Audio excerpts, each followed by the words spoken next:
Hi friends, welcome to my channel. இந்த video பிடிச்சிருந்தால் like பண்ணுங்கள், சப்ஸ்கிரைப் பண்ணுங்கள், மறக்காமல் நோட்டிஃபிகேஷன் பட்டனை ப்ரெஸ் பண்ணுங்கள்.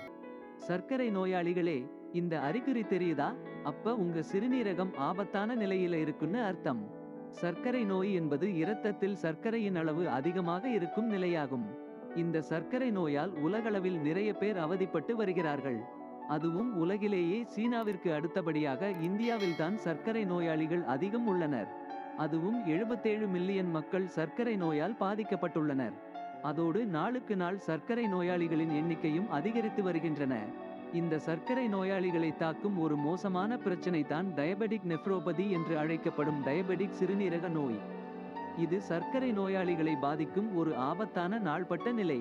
பொதுவாக இரத்த சர்க்கரை அளவு கட்டுப்பாட்டில்லாமல் அதிகமாக இருக்கும் போது மற்றும் சர்க்கரை நோய்க்கான மருந்துகளை நீண்ட காலமாக எடுப்பதன் விளைவாக ஏற்படுகிறது.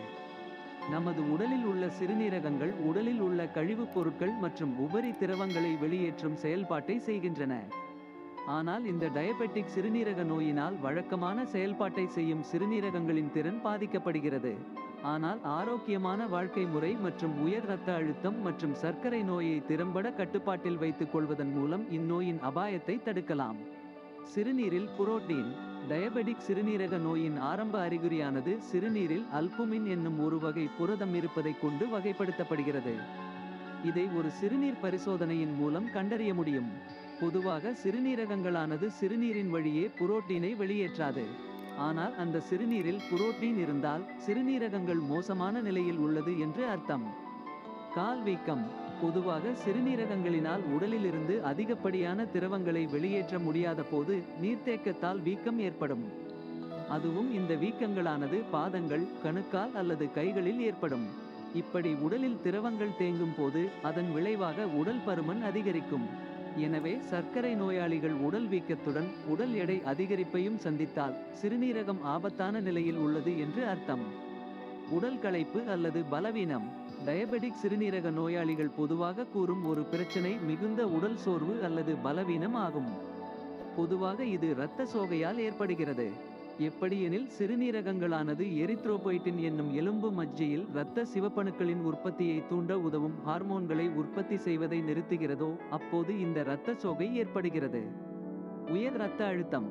டயபெட்டிக் சிறுநீரக நோயின் மற்றொரு பொதுவான அறிகுறி உயர் இரத்த அழுத்தம். எப்போது சிறுநீரகங்கள் சேதமடைந்துள்ளதோ அப்போது உடலின் இரத்த அழுத்த ஒழுங்குமுறை அமைப்பில் ஏற்றத்தாழ்வு ஏற்படுகிறது. இதன் விளைவாக உயர் இரத்த அழுத்த பிரச்சனையை சந்திக்க நேரிடுகிறது. பசியுணர்வில் மாற்றம்.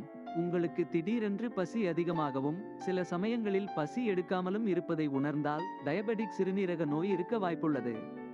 ஏனெனில் சிறுநீரகங்களில் பிரச்சனை இருந்து அவற்றின் செயல்பாடு தடைபடும் போது இரத்தத்தில் கழிவுப் பொருட்கள் அதிகம் தேங்கி வாந்தி, ருமட்டல், பசியின்மை, எடை இழப்பு போன்றவற்றிற்கு வழிவகுக்கும். தூக்கமின்மை அல்லது தூங்குவதில் சிரமம். சிறுநீரக நோய் முற்றிய நிலையில் இருந்தால் தூக்கமின்மை அல்லது தூங்குவதில் சிரமத்தை சந்திக்க நேரிடும். பொதுவாக இது அமைதியற்ற கால்கள் நோய்க்குறி RLS உடன் சேர்ந்து சோர்வு, கால் எரிச்சல் மற்றும் மந்தமான மனநிலை போன்றவற்றை ஏற்படுத்தும். எனவே இந்த பிரச்சனையை அனுபவித்தால் கவனமாக இருங்கள். சரும வறட்சி மற்றும் சரும அரிப்பு. சிறுநீரக நோய் இருந்தால் சருமத்தில் கடுமையான அரிப்பு மற்றும் வறட்சியை சந்திக்க நேரிடும். எப்போது சிறுநீரகங்களின் செயல்பாடு குறைந்து இரத்தத்தில் கழிவுப் பொருட்கள் மற்றும் நச்சுக்கள் அதிகம் தேங்குகிறதோ அப்போது இந்த சரும பிரச்சனைகளை சந்திக்க நேரிடும். இந்நிலையில் இந்த அறிகுறிகளை சந்திக்கும் சர்க்கரை நோயாளிகள் உடனே மருத்துவரை அணுக வேண்டும். டயபெட்டிக் சிறுநீரக நோய் என்பது மிகவும் ஆபத்தான நிலை. இதற்கு உடனே சிகிச்சை மேற்கொண்டு கண்காணித்து வர வேண்டும். மேலே கொடுக்கப்பட்டுள்ள அறிகுறிகளை சர்க்கரை நோய் உள்ளவர்கள் அனுபவித்தால் தாமதிக்காமல் உடனே மருத்துவரை அணுகி அவரிடம் இவற்றை தெரிவிக்க வேண்டும். அதோடு இரத்த சர்க்கரையை கட்டுப்பாட்டில் பராமரிக்க வேண்டும். தேங்க்யூ ஃபார் வாட்சிங் மை வீடியோ. இந்த வீடியோ பிடிச்சிருந்தால் லைக் பண்ணுங்கள், சப்ஸ்கிரைப் பண்ணுங்கள், மறக்காமல் நோட்டிஃபிகேஷன் பட்டன் ப்ரெஸ் பண்ணுங்கள்.